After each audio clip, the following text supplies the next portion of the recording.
This leak is really Panama Papers on steroids. World leaders, politicians, and billionaires with hidden vaults of wealth. A new chapter in a never-ending story. The Pandora Papers is a leak of almost 12 million documents that alleges concealed assets, tax avoidance, and in some cases, money laundering by some of the world's richest and most powerful. More than 600 journalists in 117 countries have been sifting through files for months as part of the largest ever global financial investigation.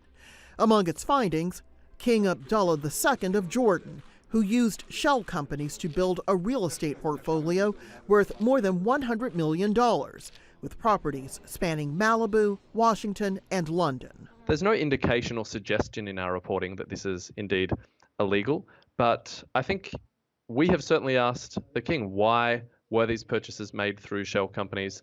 Why has none of this been disclosed publicly? Representatives of the King insist no wrongdoing is involved. They told the Consortium that he used his own money, not Jordanian government funds, to make these legal purchases.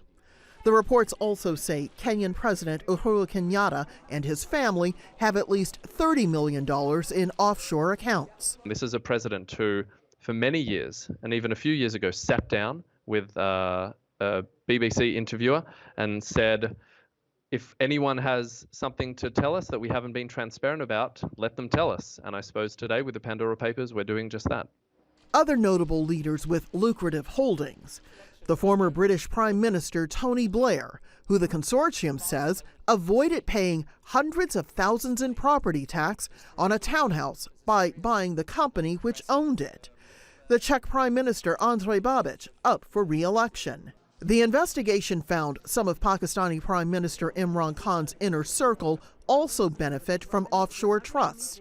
He has vowed to punish lawbreakers. Quote, "My government will investigate all our citizens mentioned in the Pandora Papers, and if any wrongdoing is established, we will take appropriate action." Some will question whether countries such as the US and the UK are doing enough to regulate the use of shell companies and tax avoidance measures.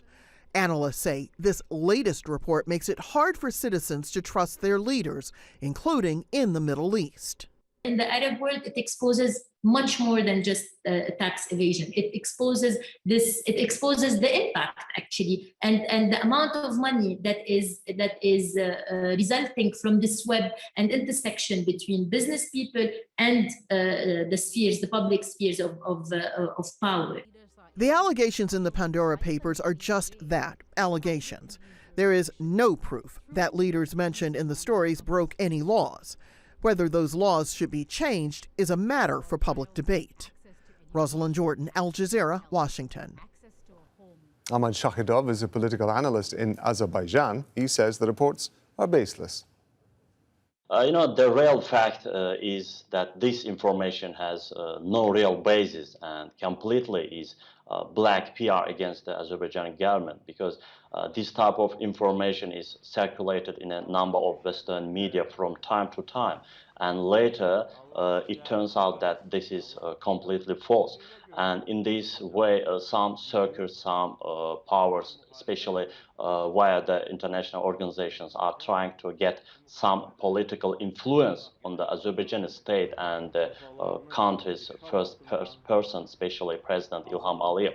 And the purpose is clear: to discredit the Republic of Azerbaijan, which pursues an independent foreign policy in the region and the world, in the international arena, to conduct a black PR campaign against President Aliyev and his family members, and to obtain certain concessions from official Baku, because Azerbaijan is country rich in oil and gas, and a number of Western companies have signed agreements with Azerbaijan, and Azerbaijan is one of the leading exporters of oil and gas to the world. On the other hand, geopolitical goals are behind this black PR.